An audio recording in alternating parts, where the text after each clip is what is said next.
Hi friends, welcome to విందు వినోదం. ఇప్పుడు నేను ఈ వీడియోలో చూపిస్తున్న బర్డ్ సెంచరీ చాలా ఫేమస్ గురు. ఇది ఎక్కడ లొకేట్ అయి ఉందంటే ఆంధ్రప్రదేశ్ లోని గుంటూరు డిస్టిక్ లో ఉన్న ఉప్పలపాడు అనే విలేజ్ లో ఉంది.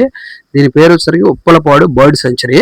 ఇక్కడికి వచ్చే పక్షులు సైబీరియా, ఆస్ట్రేలియా లాంటి డిఫరెంట్ కంట్రీస్ నుంచి కొన్ని వేల కిలోమీటర్లు ట్రావెల్ చేసి ఈ విలేజ్ లో ఉన్న బర్డ్ సెంచరీకి వస్తాయి గురు. కొన్ని నెలల పాటు ఇక్కడ స్టే చేసి గుడ్లు పెట్టి వాటి పిల్లల్ని తీసుకొని మళ్ళా ఆయా దేశాలకి మళ్ళా వెళ్ళిపోతాయి. ఈ వీడియోలో మీకు ఈ ఉప్పలపాడు బర్డ్ సెంచరీ యొక్క ఫుల్ డీటెయిల్స్ అనేవి మీకు తెలియజేస్తాను గురు.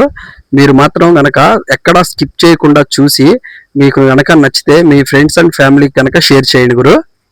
ఆల్రెడీ మీరు ఈ ప్లేస్ని కనుక విజిట్ చేసి ఉంటే మీకు ఎలా అనిపించింది అనేది ఖచ్చితంగా కామెంట్ చేయండి.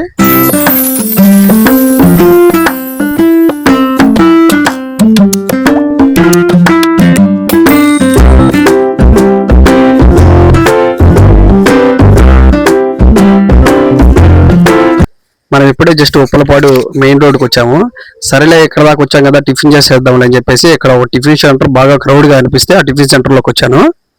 నేను వచ్చేసరికి బాబాయ్ ఆనియన్ దోశ వేడిగా అప్పుడే పెనం మీద వేస్తున్నాడు. సరేలే అని చెప్పేసి నేను ఒక ఆనియన్ దోశ చెప్పాను. ఈ లోపు ఖాళీగా ఉంటుంది ఎందుకు అని చెప్పి 2 ఇడ్లీ చెప్పుకొని 2 రకాల చట్నీలు ఇచ్చారు. పల్లి చట్నీ అను అల్లం చట్నీ ఇచ్చారు. టేస్ట్ చాలా బాగుంది. ఆనియన్ దోశ కూడా టేస్ట్ చాలా బాగుంది. ప్రైస్ వచ్చేసరికి మొత్తం వచ్చేసరికి 60 రూపీస్ తీసుకున్నారు. టిఫిన్ నేను అలా బయటకు వచ్చేసాను. ఇంకా నేను బయటకు వచ్చేసరికి అలా కాలువ గట్టు మీద పెద్దోళ్ళందరూ కూర్చొని మాట్లాడుకుంటా ఉన్నారు. వ్యూ చూడడానికి చాలా బాగా నచ్చింది. ఓల్డ్ డేస్ ని గుర్తించింది. ఫైనల్ గా మనం లొకేషన్కి వచ్చేసాము. ఇదే ఉప్పలపాడు పక్షుల కేంద్రం యొక్క మెయిన్ ఎంట్రన్స్. ఇక్కడ నుంచి లోపలికి అప్రోచ్ రోడ్ ఉంటుంది. ఒక 100-200 మీటర్స్ లో కొంచెం ముందుకు ఇలా స్ట్రైట్ గా వెళ్తే అప్రోచ్ రోడ్ వచ్చింది. ఇదే రోడ్ లో కనుక మనం అట్లా ముందుకెళ్తే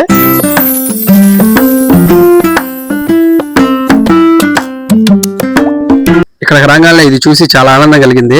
ప్రపంచ యాత్రికుడైన మన అన్వేషణని బాగా ఉపయోగించుకుంటున్నారు ఇక్కడ. ఇదే ఈ ఉప్పలపాడు పక్షుల కేంద్రం యొక్క మెయిన్ ఎంట్రన్స్. పార్కింగ్ టికెట్ వచ్చేసరికి 10 రూపాయలు తీసుకున్నారు. మెయిన్ ఎంట్రన్స్ టికెట్ వచ్చేసరికి 20 రూపీస్ తీసుకున్నారు.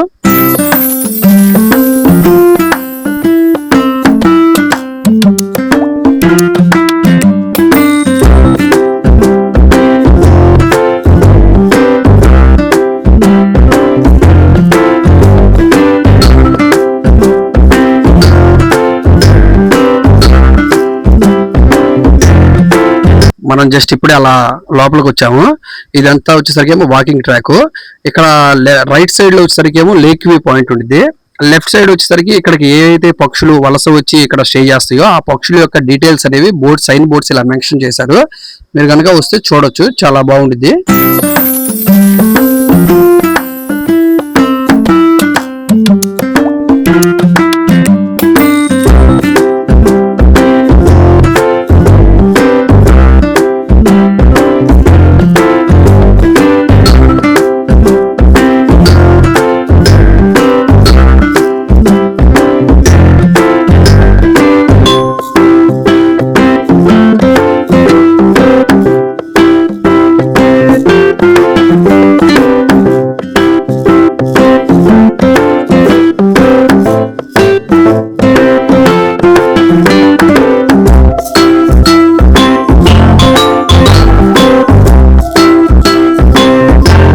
నెక్స్ట్ వచ్చేసరికి లెఫ్ట్ సైడ్ పిల్లల కోసం ఏర్పాటు చేసిన ప్లే ఏరియా, టాయిలెట్స్ ఉన్నాయి. పెద్దవాళ్ళ కోసం కూర్చోడానికి చిన్న హట్స్ లాంటివి కూడా ఏర్పాటు చేశారు. వీడియోలో మీరు చూడొచ్చు. అలా కొంచెం ముందుకెళ్తే ఇంకా చిన్న క్యాంటీన్ కూడా ఒకటి ఉంది. ఏమన్నా కూల్ డ్రింక్స్ కానీ అట్లా స్నాక్స్ ఐటమ్ ఏమన్నా తీసుకోవాలనుకున్నా ఇక్కడే అవైలబుల్లో ఉన్నాయి. నెక్స్ట్ వచ్చేసరికి ఇక్కడ లెఫ్ట్ సైడ్ కానీ రైట్ సైడ్ కానీ ఇక్కడ ప్రశాంతంగా కూర్చోడానికి బెంచ్లు కూడా అరేంజ్ చేశారు. అలా కొంచెం ముందుకెళ్తే ఈ బర్డ్ సెంచరీకి మొత్తానికి ఫుల్ వ్యూ చూస్తానికి ఒక మంచి వ్యూ పాయింట్ అనేది అరేంజ్ చేశారు. ఇక్కడ మనకు పైకెక్కి ఆ వ్యూ పాయింట్ లో పక్షులన్నిటిని మనం చూసి ఎంజాయ్ చేయొచ్చు. మనం బర్డ్స్ ను చూసే లోపు లేక్ మొత్తం ఒక ఫుల్ రౌండ్ వేసొద్దాం గురు.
దాకా ఈ బర్డ్ సెంచరీలో ఏమేమి ఉన్నాయో చూసాం కదా.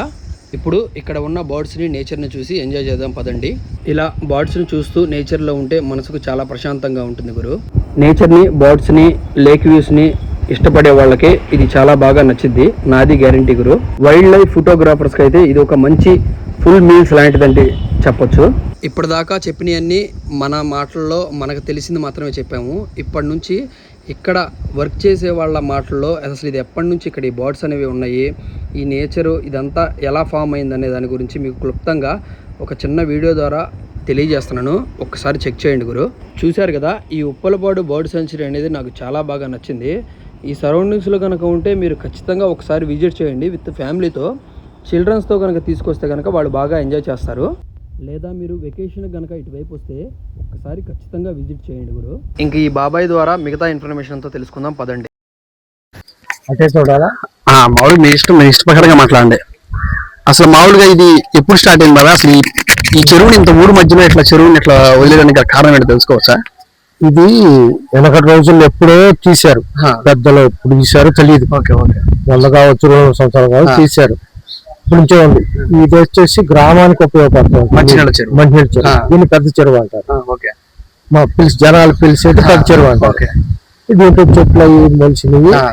ఒక 23 నుంచి 25 సంవత్సరాల క్రితం పక్షులు వచ్చి దీంట్లో వాళ్ళని చెట్ల మీద నీళ్లు ఉన్నాయి, తాగడానికి వాటికి నీళ్లు ఉండే సౌకర్యం ఉంది, చెట్లు ఉన్నాయి. అట్లా ఉంటాయంటే కొన్నాళ్ళు అట్లా ఉంటే ఒక మృత్యుంజయరావు గారని టెలిఫోన్ డిపార్ట్మెంట్ ఒక ఆయన వచ్చి వాళ్ళ ఫ్రెండ్ మీద పొలం ఉంటే ఆ చూడటానికి వచ్చాడు. ఆయన చూసి రమ్మని. అది ఇక్కడ అవపడింది, అది ఆ పొలం ఎక్కడ దగ్గరలో ఉంది. ఆయన చూసి ఆయనకు ఐడియా ఉందన్నమాట, విదేశీ పక్షులు అని చూసి అప్పుడు ఆ రోజు నుంచి ఇంకా మొదలుపెట్టి కెమెరామెన్ ఒక ఆయన తీసుకొచ్చి 10-15 రోజులు ఈ కెమెరా మొత్తం తీసాడు. తీసి దాన్ని డిపార్ట్మెంట్ అందరూ పంపించడం, బాగా డెవలప్ చేసాం. అప్పుడు కొద్దిగా ఇదైంది. కొన్నాళ్ళకి ఒక కమిటీ ఏర్పడింది. దీని మీద డిపార్ట్మెంట్, ఫారెస్ట్ డిపార్ట్మెంట్ వాళ్ళు దీన్ని తీసుకొని వాళ్ళు కూడా గుర్తించారు. ఫారెస్ట్ డిపార్ట్మెంట్ వాళ్ళు, పర్యాటక శాఖ దీని గురించి తెలుసుకొని కొద్దిగా డెవలప్ చేసుకుంటూ వచ్చారు. కొన్నాళ్ళకి ఫండ్స్ వచ్చినాయి. ఫండ్స్ వచ్చినాక ట్రాక్, బిల్డింగ్లు కట్టి డెవలప్ చేసి గవర్నమెంట్ అండర్ లో ఉందా? ఇది అంతకుముందు పంచాయతీలో. తర్వాత ఏం చేశారు, ఫారెస్ట్ డిపార్ట్మెంట్ వాళ్ళు కలెక్టర్ గారు అది మీటింగ్ పెట్టి దీన్ని వాళ్ళు హ్యాండ్ అవుట్ చేసుకున్నారు. ఈ పంచాయతీ వాళ్ళు వాళ్ళకి రాసి చేశారు. ఇప్పుడు మామూలుగా మరి ఈ ఫారెస్ట్ డిపార్ట్మెంట్ కింద 9.5 ఇది ల్యాండ్ ఫారెస్ట్ డిపార్ట్మెంట్ కింద ఉంది. ఇది మొత్తం హ్యాండ్ ఓవర్ వాళ్ళకి. ఫస్ట్ లో ఎవరు వేరే వాళ్ళకి, వేరే వాళ్ళు కాదు, పంచాయతీ కింద ఉన్న దాన్ని వాళ్ళు తీసుకున్నారు. వీళ్ళు అడిగితే వీళ్ళు ఇచ్చారు. అది ఇంకా డెవలప్ చేశారు. వాళ్ళు తీసుకున్న తర్వాత స్టాండ్లు, అక్కడ దెబ్బలు వేయటం, ఆ దెబ్బలు వేసేయచ్చు. మొన్న మధ్య కూడా వేసారు ట్రీట్మెంట్ కట్టి, ఎందుకంటే మట్టి జారిపోకుండా చెట్లు బలం అనేది పోకుండా సపోర్ట్ కోసం వాళ్ళని ఇబ్బంది లేకుండా, వాటికి ఇబ్బంది లేకుండా అట్లా చేశారన్నమాట. ఇప్పుడు ఆకు అది ఉండి తీస్తారు. ఇది ఆకు ఉంది కదా, ఇది తొందరలో తీసేస్తారు. ఇది వచ్చేసి తొందరగా పెరిగిద్ది. అది గుర్రపు డెక్కాకు తొందరగా పెరిగిద్ది.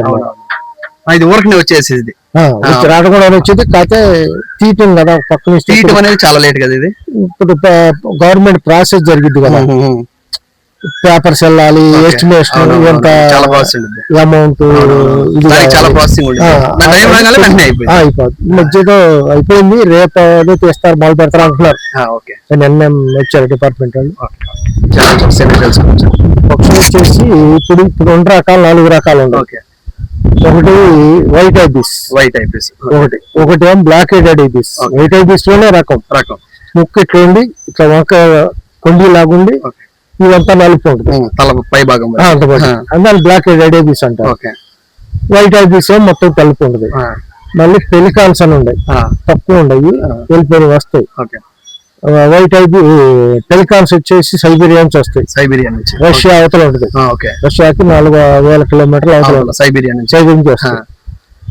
ఇవన్నీ చూసారా ఇక్కడ హైట్, అవి పెయింటెడ్ స్టార్.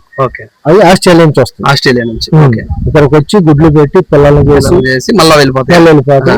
మళ్ళీ నెక్స్ట్ ఇయర్ వస్తాం. వచ్చి ఇక ఆ పిల్లలకి ఇక్కడే పెరుగుతాయి బాబా, అవి కూడా వెళ్తాయా? ఇక్కడ పెరుగుతాయి, వచ్చిన మట్టి లైన్ వెళ్ళిపోతాయి. అంటే మళ్ళీ రిటర్న్ వచ్చినప్పుడు వాటితో పాటు వెళ్తాయి. ఇప్పుడే తీసుకుని వెళ్ళిపోతాయి, పిల్లలు కూడా తీసుకుని వెళ్ళిపోతాయి. అలా స్టేజ్ అది ఎదురే స్టేజ్ వచ్చినాక తీసుకుని వెళ్ళిపోతాయి అన్నమాట. ఉంటే కొన్ని ఉండొచ్చు చెప్పలేము. ఇన్ కేసు ఇక్కడికి వస్తానికి కారణం ఏంటంటే ఇక్కడ మంచి సదుపాయం ఉంది, వాటికి ఇక్కడ సేఫ్టీ బాగా అనిపించింది. ప్లస్ ఈ ఊరు గ్రామ ప్రజలు కూడా ఎవరు దీని గురించి ఫ్లాట్ బాల్ తీసుకోవడం, గ్రామ ప్రజల సపోర్ట్ కూడా బాగా ఉంది. వాళ్ళు దాని వీటి గురించి పట్టించుకోవాలి, వాటి పాయింట్కి వదిలేశారు. ఈ నాటుతో కాలవటం అట్లాంటివి లేదు. అందుకని ఏర్పడింది, సేఫ్టీ అని ఫీల్ అయింది. అట్లా ఉంటాం. ఈ పక్షులు అనేది నాకు తెలిసి ఏంటంటే 1 సంవత్సరం వాటికి నమ్మకం పెడితే కంటిన్యూ వస్తాయి. అంతే కదా, 20 సంవత్సరాలు నమ్మకంగా ఉందంటే చెప్పుకోవడం వల్ల అట్లా రావడం వల్ల వస్తానే ఉంటాయి. అట్లా సంవత్సరం పొడవునా వస్తానే ఉంటాయి.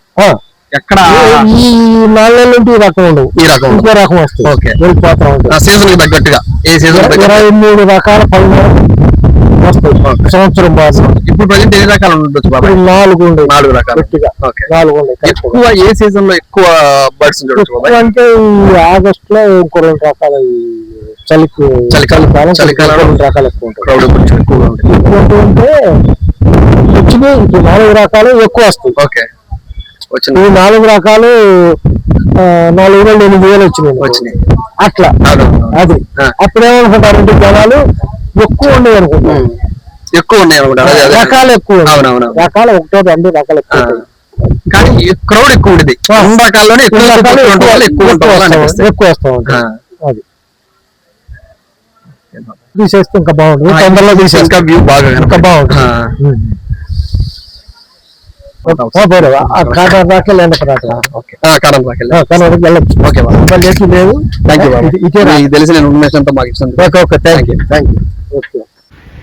చూశారు కదా ఫ్రెండ్స్, అది ఇన్ఫర్మేషను.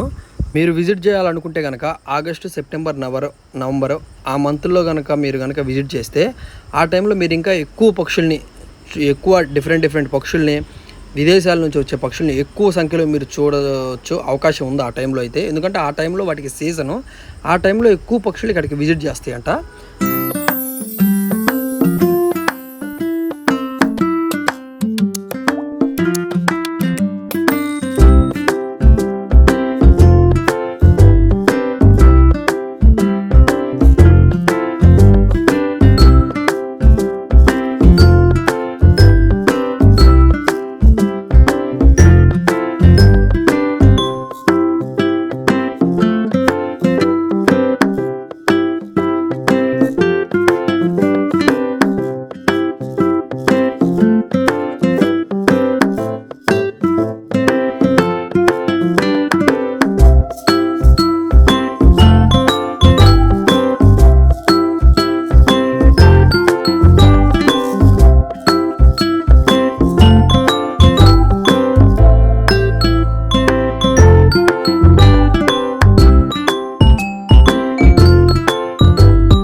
ఇప్పుడు దాకా మీరు చూసింది లేక్ ఫ్రంట్ సైడ్ వ్యూవే. ఇప్పుడు ఇది వచ్చేసరికి లేక్ ఒక బ్యాక్ సైడ్ వ్యూ.